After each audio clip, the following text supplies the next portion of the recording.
All right, guys, how's it going? Well, you may have noticed I haven't been around much today. I have been working on KopTalk today. I went to the cafe this morning. I reviewed the Spanish papers for you.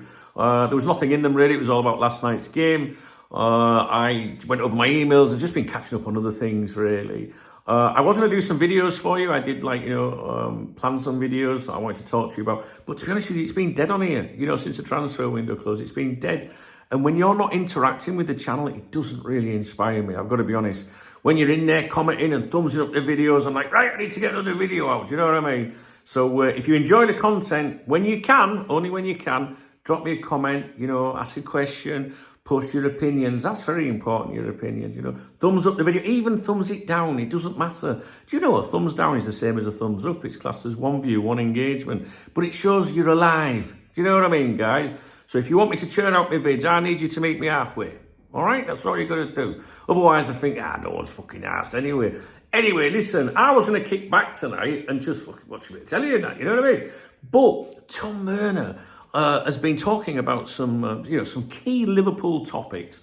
And I think it's important to go over these with you. Now, there is one quote going around from Tom Werner, which is why I'm recording this video now. I would have done it tomorrow, all right?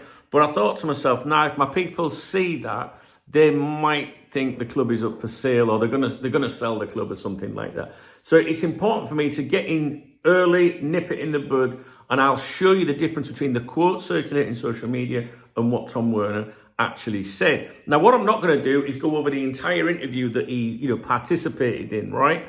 You'll remember, I don't know if it was yesterday or day before yesterday, I said I expect Tom Werner to surface at some point during the week. I was told there was this interview coming. And basically I warned you and said, look, you're going to hear Tom Werner quotes as we approach the weekend, right? So it did come out today. I wasn't sure if it'd be today or tomorrow. So I'm going to go over what he said like a summary, but I'm not going to read out everything he said, but the summary is more helpful to you anyway. It means you don't have to watch it all. So I'll go over the topics. And like I said, there's a very important comment in there, which some people have said that it could be taken as hinting that they're going to sell the club. All right. So basically, this is what was said. So on last night's match, he said the game was the opposite of relaxing and joked that Alisson Becker didn't have a shot to save and must have been bored. He admitted he'd have been happy to just take a point. There was a conversation about comparing the Red Sox and Liverpool fan bases, and he compared them and said that, talked about supporter cultures, deep generational loyalty, almost like owning stock you can never sell. Described the Premier League title bus parade as unforgettable, even though it was marred by tragedy. Recalled a child saying, "You made my dream come true." He also said there may have been 1 million people there and even noticed a supporter carrying a goat. He spoke about the difficulty of winning in the Premier League. He emphasised how tough it is to win even one title. He credited Mike Gordon, Michael Edwards, Richard Hughes for Liverpool's success. Obviously, he was bigging up Arne Slot as well, but he was talking about, the executives and, talking about how, they, always wanted Arne Slot and credited them for that. Pointed out how competitive the league is and spoke about Newcastle dominating Liverpool in the Carabao Cup final. He stressed their commitment, FSG's commitment to keep winning, but also the importance of refreshing the squad rather than standing still. In other words, this is Liverpool Football Club. We can't stand still. We've got to improve, as much as possible when we can. On the spending and squad refresh, he addressed the summer spending. He said Liverpool could only spend heavily because they also sold 7 or 8 players. He said they haven't clicked yet, and he doesn't expect them to straight away, but believed that new energy and ideas are vital after each cycle. Now, going back to that Arne Slot appointment, like I say, he gave Richard Hughes and Michael Edwards full credit for identifying Arne Slot as the number one choice. He made clear that they weren't trying to copy Klopp, but bring in someone with his own ideas, and said they had confidence in him right from the first game. He spoke about differences under Slot, praised Slot's in-game management, especially tactical changes in second halves and how he rotates players with the heavy schedule, pointing to the gradual integration of Alexander Isak after a patchy pre-season, highlighted that aside from one, all new signings are 25 or under, called Slot a great teacher who even elite players listen to and learn from. Now, on Jota, he paid a heartfelt tribute. I don't know, every time I think, mention his name, it just slows me down a little bit. Said he was beloved, not just for goals, but for being kind, curious, and popular in the dressing room.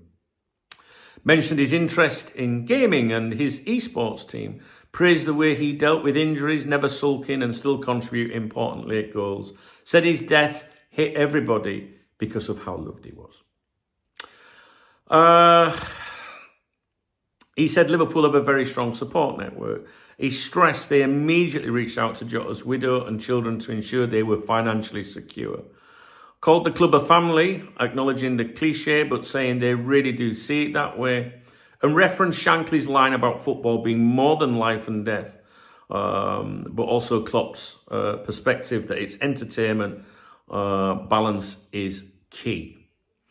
On transfers, Isak, Ekitike and Mark Guéhi, he spoke about the chaos surrounding that pursuit of Alexander Isak.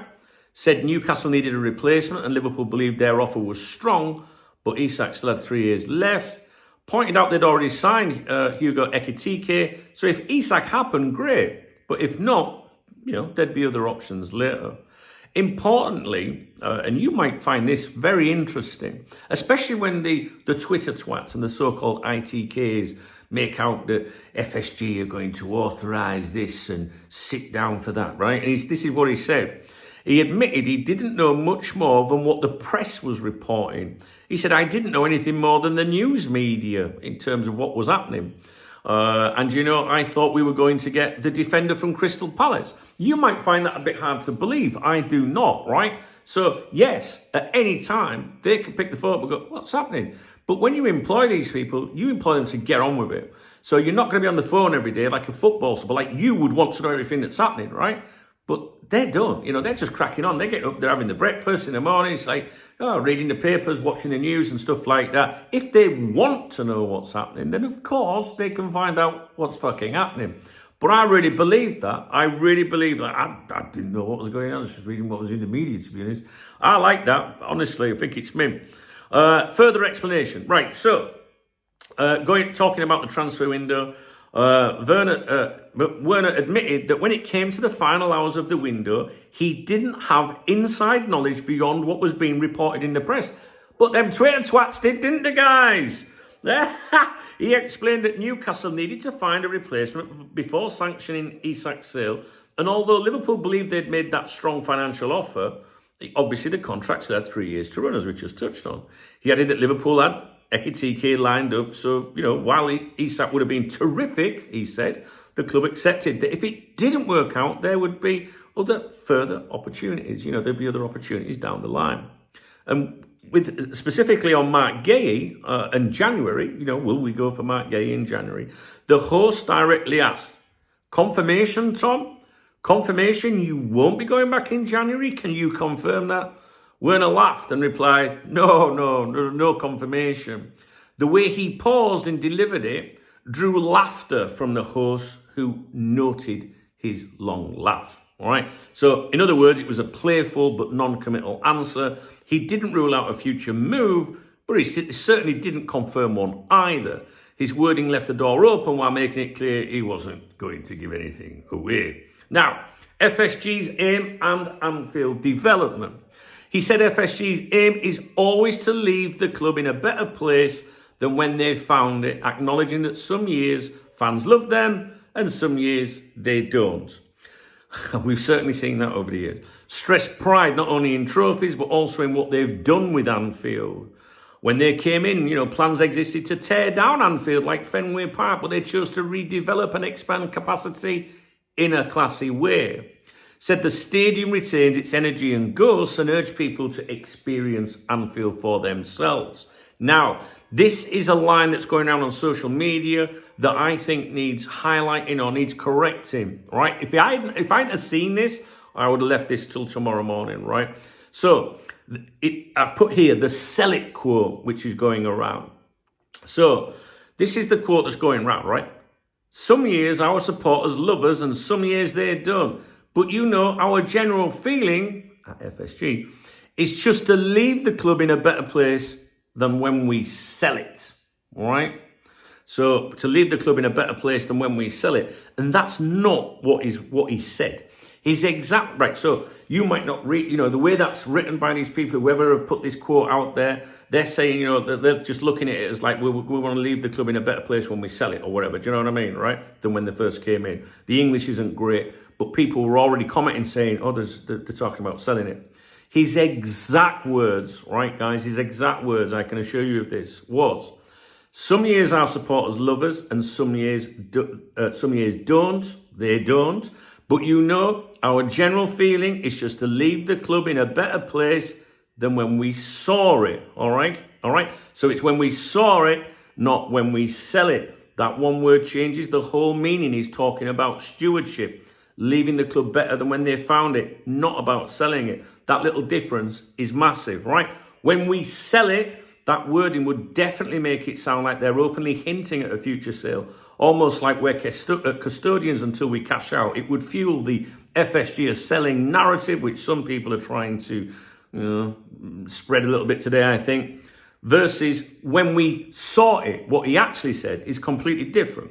That's the sort of phrase Americans often use when they mean when we came in and first saw the state of things. In other words, we just want to leave the club in a better place than when we found it. It's about stewardship, not selling. So it doesn't mean the same. They're slightly different. But when we saw it, is definitely about their role as custodians, and how they inherited the club. It's not about preparing for a sale. I have additional notes on there, but I think that this video gives you a good summary of what was said. There was other chatter in there, but it's not stuff that would interest you. If you have any questions, by all means, drop me a comment. If you want me to give you the exact quotes to anything that was said in this, let me know. I've got the full transcript, every single word exactly. But I didn't want to go through that with you. I thought it'd be a bit dull. I just wanted to give you a summary, and I'm sure that you would rather have that anyway. But if you need me to clarify anything, if you want me to just say, what exactly did he say? I will do that for you. I'll do that.